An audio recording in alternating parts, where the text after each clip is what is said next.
laying in bed last night thinking, yes, Molly, what do you reckon? Oh, she's a good girl. Oh, Josh, I'm going to be a movie star, darling. Oh, yes, you are. Anyway, oh, he's a brown dog. Look at this old brown dog. What do you reckon, old Doodles? He's a good boy. Look at you on the TV. Anyway, laying in bed thinking, and we've got to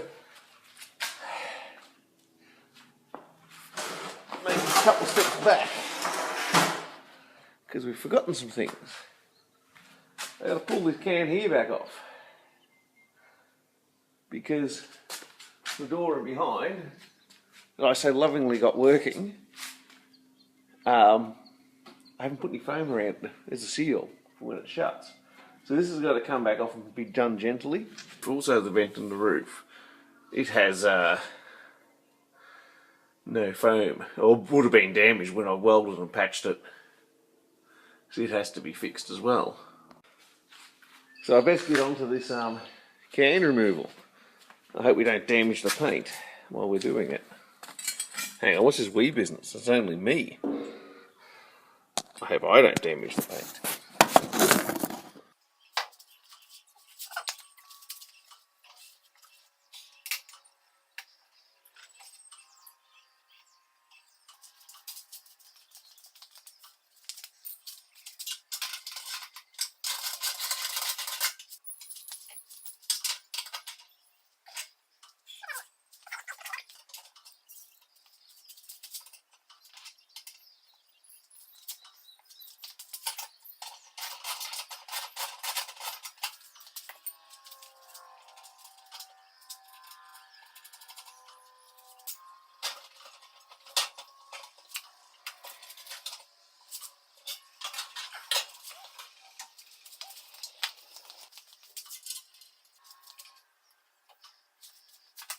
I've got the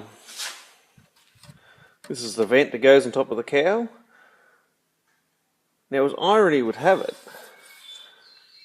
when I ordered the vents for the truck, the bits and pieces, they actually sent me one of these by mistake. And when I pulled this one out, it looked okay, but this was all covered in sealant and stuff. That, wow. When I took it all off, it didn't look okay, but I already sent the other one back. So we'll patch this up and take it from there.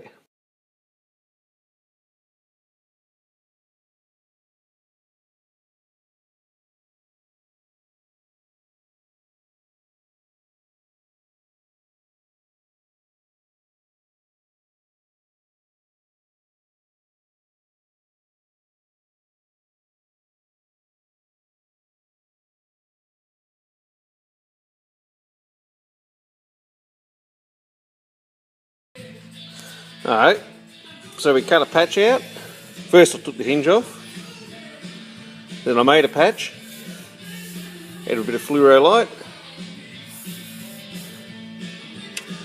plug welded it on, then seam welded it around here, shaped it on each end, burnt odd hole through, and put the half the hinge back on.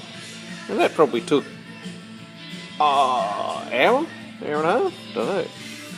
Anyway, we'll get some. This is where Paul comes undone very quickly because he lacks the next bit of skill, as you've seen in the painting videos.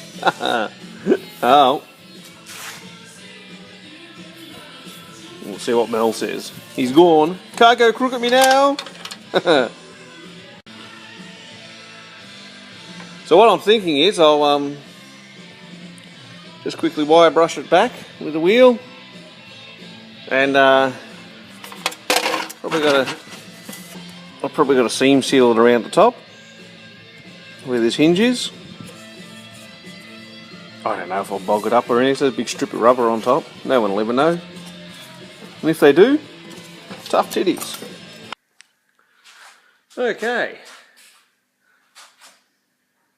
Got all the shroud and everything bolted back up to the radiator, the water neck on, top and bottom. This filter I've never been able to get undone for the coolant filter. I finally I pulled that off and got it loose and free and undoes. So I've never changed that in all the years. thought I'd get some new radiator hoses. I don't know if you can still see that there, but it's got Mack written on it. I doubt we'd change much in Australia and put the genuine on normally, so obviously Mack make pretty good quality. Got my bit of foam stuff sorted out for in the vent there behind the air cleaner. That's all hooked up. Went to town, always seem to lose. Jesus, you need a wash, Dad. Went to town. Always seem to lose a couple of hours in town when I go there. Getting bolts and foamy stuff and I don't know what else. Anyway, so that's all done. Last I heard, Catherine and Mel were at Parks, so they're heading back. It's sort of halfway across New South Wales, I guess. Well, maybe not half, but it's heading south. So I hope they travel safe. I'm sure they will. They'll be just about home tonight, I'd imagine. And I don't know what I did. I did so much. Oh, that's what I did. That's exactly what I did. I did do something else, hang on. I repaired all this along the front here today. Look at that.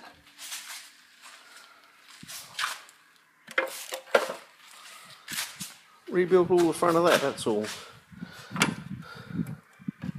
So that took a couple of hours, I think. I'll say it took a couple of hours, make me sound more important than I am. Yeah. Can't go any further with the air cleaners till we get the seal that's on top here. Apparently it's up in Mack at Townsville. Princess is planning on going up today. She's got the flu at the moment, so we'll see how she goes. So what I'll do is, I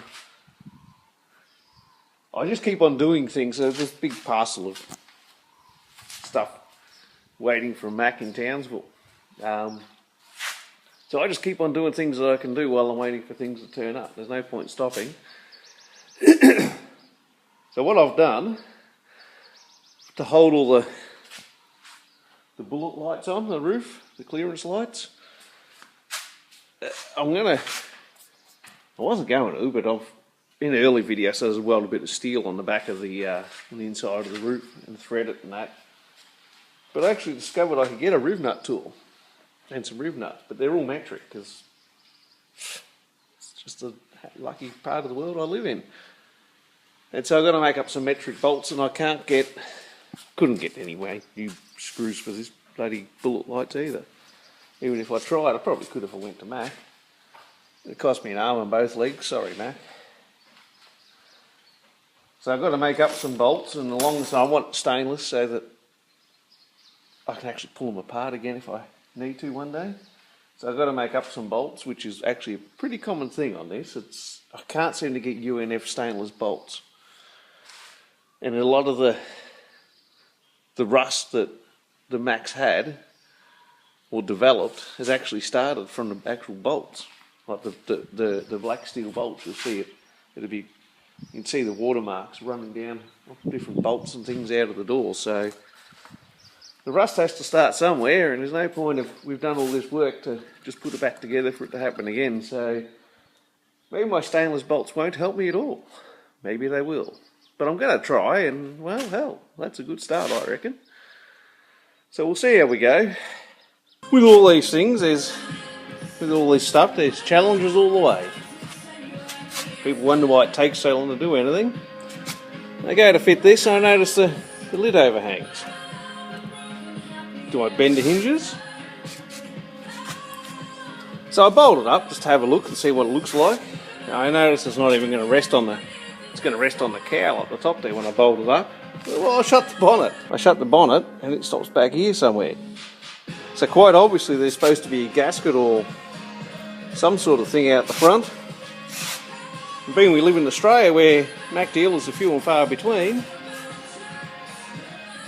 I just got to make one.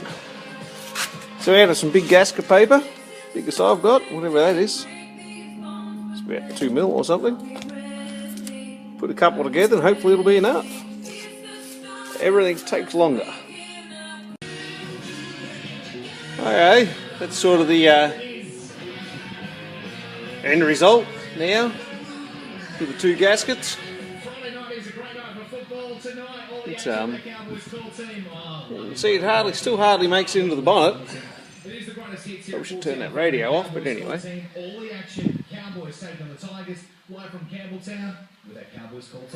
But if I look around the bonnet here,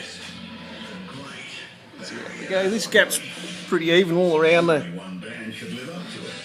air cleaning intakes on each side. It's a bit closer on this side. Anyway, it's working. That's the most important thing. So I've got the headlight surrounds, and when we flip them over to pull them out, the studs are broken off. We were going to get to this, but we was in a hurry, so I'll do this now. Fix this freshly painted headlight surround. Don't look at this, Mel. We're going to, the plan is loosely done as this.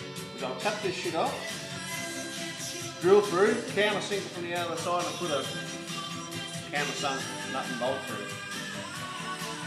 So that the aluminium fascia on it can still be recessed in. So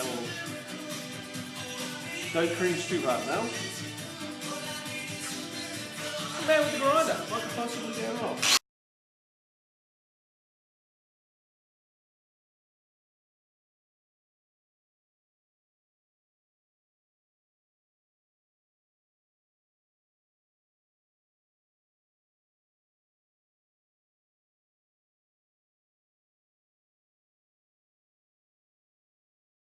Center for more details. Minimum cost $2,280 when phone returned in working order. All for use in Australia. It will sit flush. I'm sure there's some standard thing they do in America where they use all the salt and stuff, but this is what I used.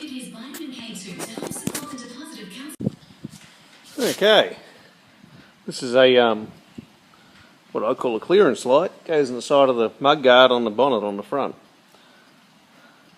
She was as rusty as all get out in there. So we've got a drain hole created in it now. Anyway, wire brushed it out. Cut off the broken stud. We'll put a screw in that. That'll sort that out. So we've done all that.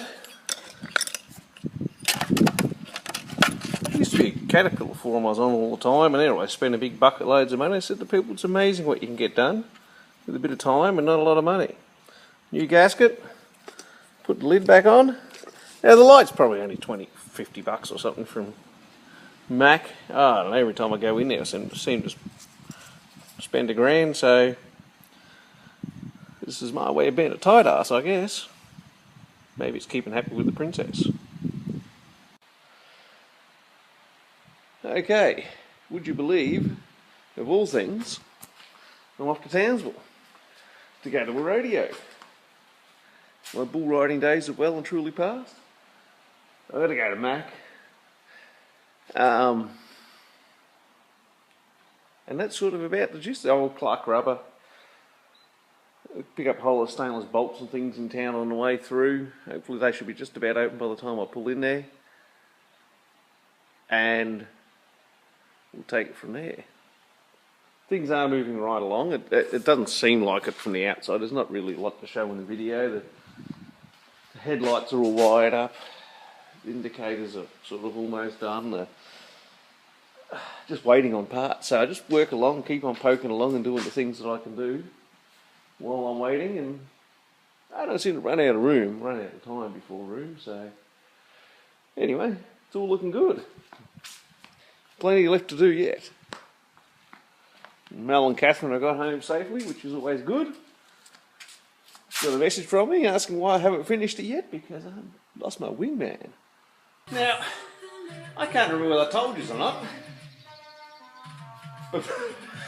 Mel was pulling out there. We don't change air cleaners every 10 minutes in Australia. We just sort of blow them out because, well, the conditions are that fantastic. The air cleaner factory would make a living and everyone else would be skint. So we just blow them out. When they start to change colour on the outside, which is normally the inside, but the Mack, it sucks it down through the inside and then into the motor this way. So on the outside of this one, on the inside of a normal air cleaner, when it starts to get a little bit grey, you sort of change them then. If you keep them clean, Thanks for the last for some arsehole in the 10th of 98 wrote shitbox on the bottom of my Mack air cleaner. This is on the tip turbine. So curiosity got the better of me. And there's some boys at Al Arthur, if they ever watch this, are going to have a chuckle. Especially if they're both there, because I'm about to burst their bubble.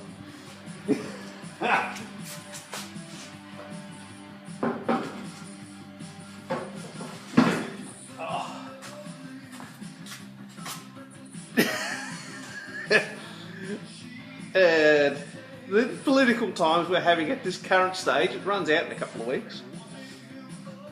Only Australians will know what I'm talking about. It'll all be even more comical because we take the piss out of each other. Anyway, I'll get to putting this shit back together. Got new gaskets.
Check it out. That's the tip turbine side. She got harsh schnoggles.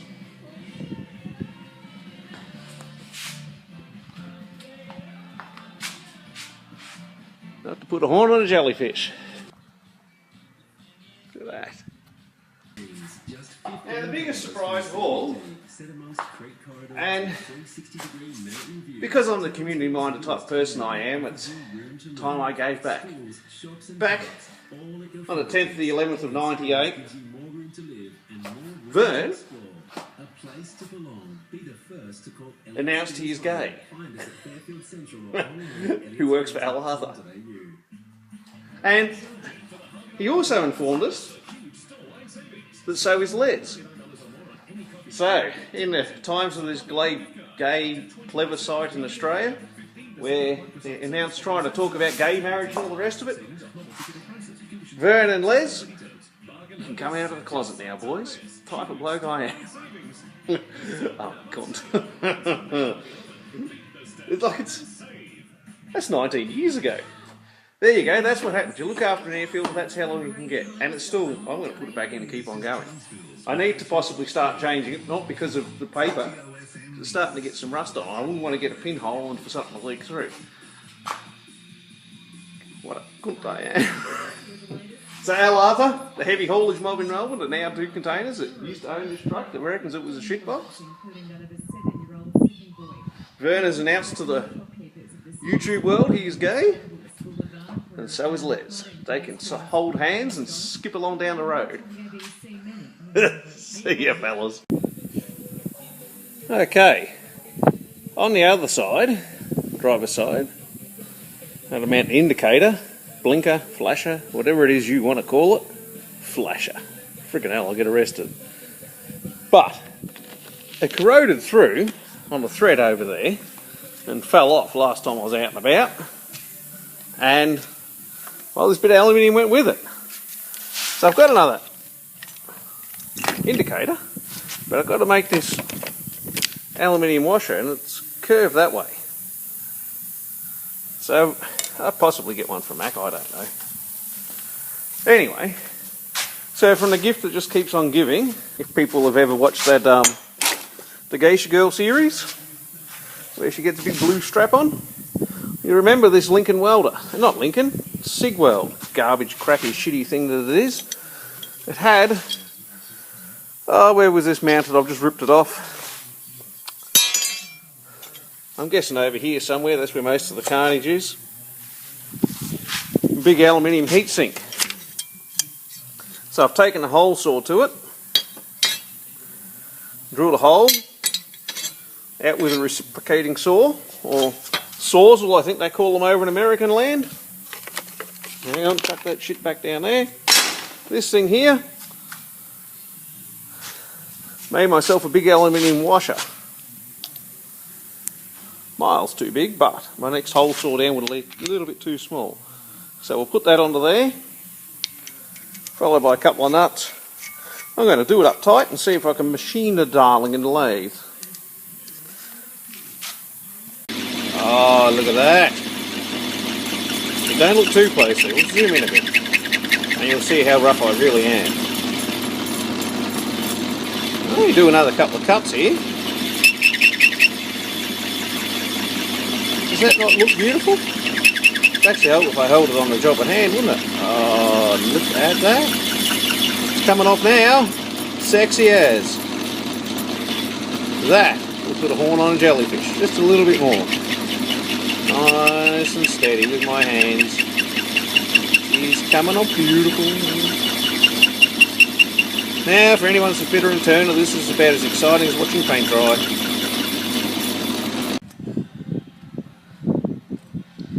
Okay, if I get down low enough you can sort of see they're pretty similar, but when I turn this one around like this I can see it's got a slight curve in it, in the base here. Oh, and of course the hole in the donut's bigger. We can sort that bit out in a minute. Now, my ideal plan for this one here is really simple. Simples. I'm going to clamp a file, a big round file in a vise and curved file and just run it backwards and forwards so I get some sort of a shape. It's not much, like it's probably only a mil at the most. Okay, I reckon we're pretty good here now. They've both got a in the right spot, a bit of a rock. It's definitely curved on its bum. This one is a little bit thinner, but look mate, all in all, I don't reckon that's too bad. For an amateur without any tools.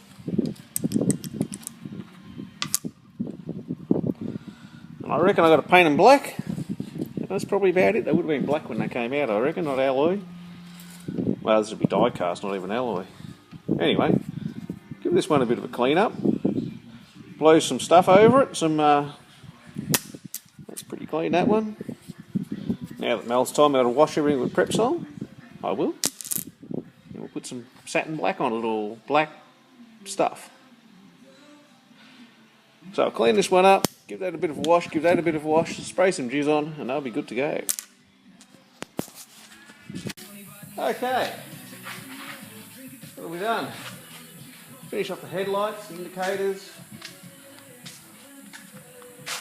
Made some doohickey things for under the what's-names, indicators. Put the air cleaners back together. Finish putting the badges on. Mrs. Mack's got a lady's back.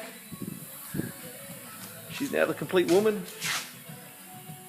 I think we're just about done as far as we can go on the front here. I won't put the grill back in until I get all the lights working, because the only way you can access the wiring in the terminals is through the grill, unless you're going to climb over the radiator and down and in and everything else. So that's the easiest way. Flick the bonnet, you get access to the terminal strips on each side.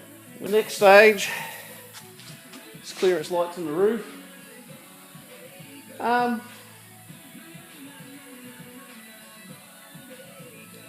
think that's the next stage. We'll hook all them up. What I want to do with the interior light, that's what's left of the original Mack one. I've got an Arbor lamp. It's not going to be wide enough to cover the holes, so when I was at Mack I saw it in the parts book and it's no longer available, so has anyone got any suggestions? Let me know. I made some new rubber boots for the air horns. Got to put all the riv nuts in, got to put the orange flashing light on, got to reseal the vent, a bit of foam, because it's where I patched it. it's obviously got burnt off with the welder. Clearance lights, then I've got to sort the shit out for the wiring coming up through the doors. Oh, I've got heaps to do.